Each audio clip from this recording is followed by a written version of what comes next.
من گفتم علاج زندگی، گفتم علاج زندگی، گفتہ کے دیدار منا. اور حضرت یعقوب علیہ السلام بھی پیغمبر تھے، ان کا بیٹا بھی پیغمبر جی. اور نوح علیہ السلام پیغمبر ہے، بیٹا جو ہے وہ نہیں ہے، اپوزٹ ہے.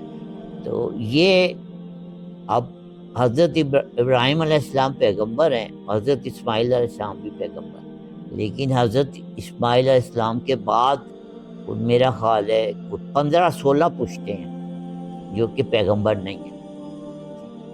تو یہ کوئی فارمولہ نہیں ہے کہ بیٹا جو ہے وہ اس کا وارث نہیں ہو سکتا. بیٹا ہو بھی سکتا ہے اور نہیں بھی ہو سکتا، دونوں چیزیں. یہ ہم اس کا کوئی فارمولہ نہیں بنا سکتے. دیکھیں فیض جو ہے نا، دیکھیں یہ اللہ کی پیغمبری، اللہ کی عطا ہے. تو یہ چاہے تو بیٹے کو دے دے، چاہے تو کسی اور کو دے دے. بہت سے پیغمبر ہیں ان کا جو ہے نا وہ بیٹے کا نام ہی نہیں معلوم. تو بہت سے درویش ایسے گزرے، جیسے داتس حضور ہیں، انہوں نے تو شادی بھی نہیں فرمائی، ٹھیک ہے نا. اور اپنا کوئی خلیفہ بھی نہیں جو ہے نامزد کیا. داتس حضور نہ کوئی خلیفہ نامزد کیا اور نہ آپ نے شادی. تو اس لیے یہ دونوں طریقے جو ہیں چل سکتے ہیں، لیکن اس کو کسی ایک چیز کو ہم فارمولہ نہیں بنا. جہاں کسی نے فارمولہ بنایا وہاں پہ غلطی. وہ اس کا یہ سوال تو بہتر ہے کہ آپ واسی صاحب کے صاحبزادہ صاحب سے پوچھیں، ٹھیک ہے نا.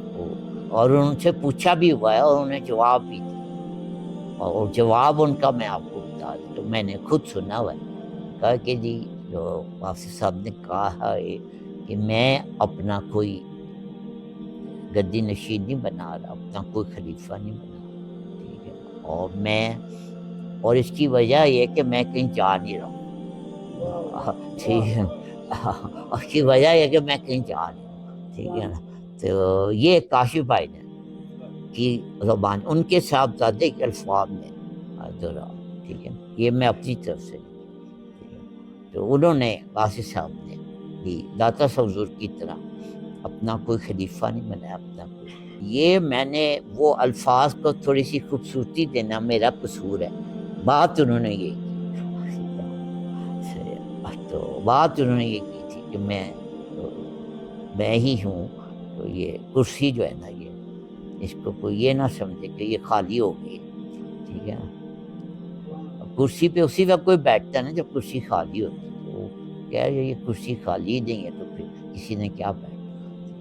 تو میں نے اپنے مرشد کو قریب سے دیکھا، اور جتنے لوگوں نے واصف صاحب کو قریب سے دیکھا، تو وہ ان کا جو ان پہ جو فیض کی انتہا تھی، وہ کسی میں ہمت ہی نہیں ہے کہ وہ سوچے بھی کہ میں ان کی کرسی پہ کے پاس سے بھی گزر جاؤں. وہ ہم نے تو دیکھا ہے ان کو، تو اور جنہوں نے بھی دیکھا ہے وہ سب آپ کو یہ کہ، اور صاحبزادہ واصف صاحب کے صاحبزادہ صاحب سے بھی آپ پوچھیں گے تو وہ یہی آپ کو جواب جو میں نے دی. اب داتا صاحب نے خلیفہ نہیں نامنیٹ، اس کا فائدہ پتہ کیا ہے؟ فائدہ یہ ہے کہ داتا صاحب پہ اب صاحبزادہ صاحب آئیں گے، ان کا سلسلہ کوئی اور ہے، قاضی سلسلہ. یہ بھی داتا حضور حافظ تھے. نقشبندی آئے گا وہ بھی ادھر، سووردی آئے گا وہ بھی ادھر، چشتی آئے گا وہ بھی ادھر، قندری آئے گا وہ بھی ادھر حاضر. اب تمام سلسلے جو ہے نا وہاں پہ آ کے حاضر ہیں. تو خلیفہ نہ بنانے کا یہ داتا صاحب کو فائدہ. اب تمام سلسلے جو ہیں وہ داتا صاحب کے سلسلے،